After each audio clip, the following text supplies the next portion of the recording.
It is coming up on 10 o'clock Pacific time on the evening of March 17th, 2024.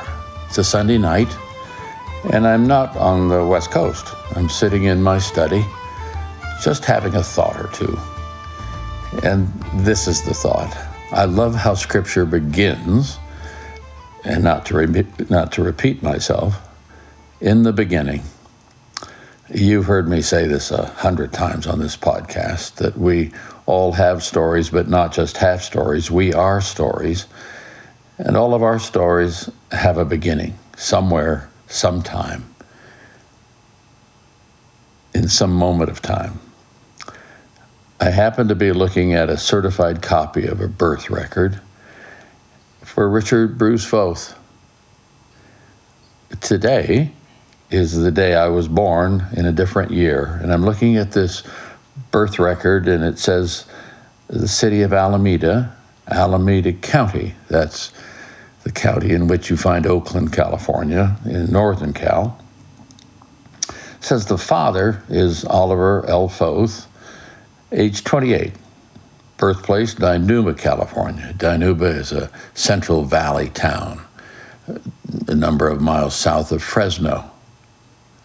It says the mother is Gwendolyn V. That stands for Vance. Gwendolyn V. Boyd, age 31.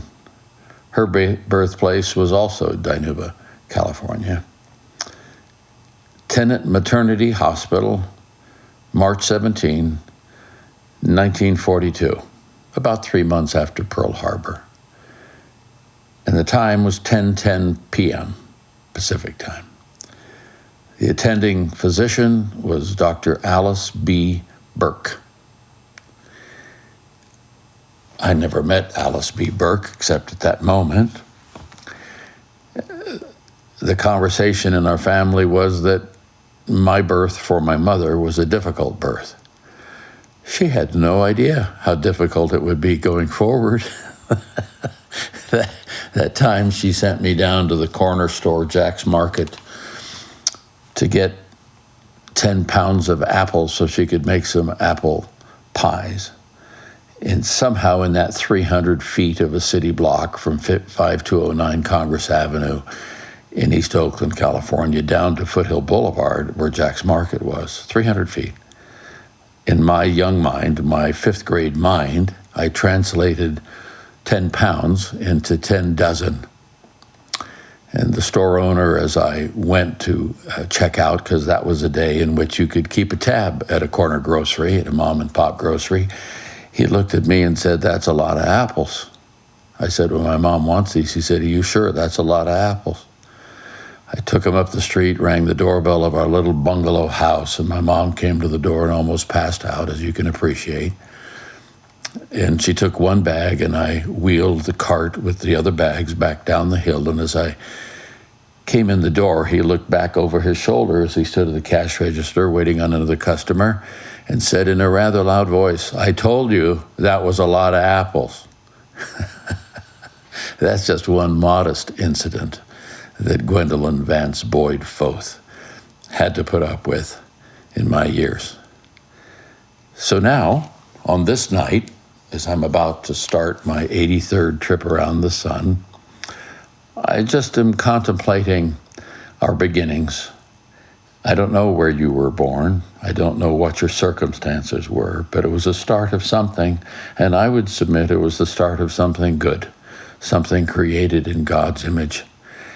And when that baby is born, they're brand spanking new, no pun intended, and they have smooth skin, and their brains are growing like crazy, and they learn a ton in the first 3 or 4 years. And then you go through the seasons of life.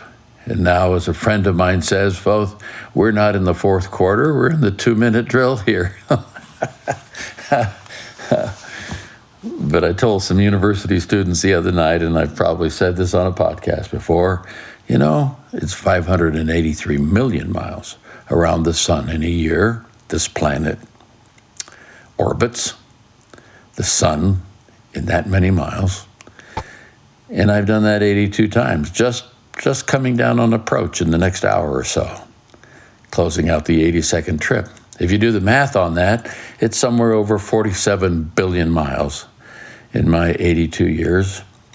And at 14 pounds per square inch of atmospheric pressure, what used to be a smooth face and a slim body and dark hair and a mustache and horn-rimmed glasses has changed substantially. And I told the students I used to look like you, and I just came tonight to bring you hope as I speak to you. Fortunately, they laughed, but they have no idea what time will tell and what time will take. But I'm grateful for these years, and especially the years when I have focused on following Jesus, because it makes it rich beyond imagining. And I have a chance, I think, to go at it for another year, so I'm grateful. Thank you for listening to this little soliloquy, this little reflection on the eve of my launch of an 83rd trip around the sun.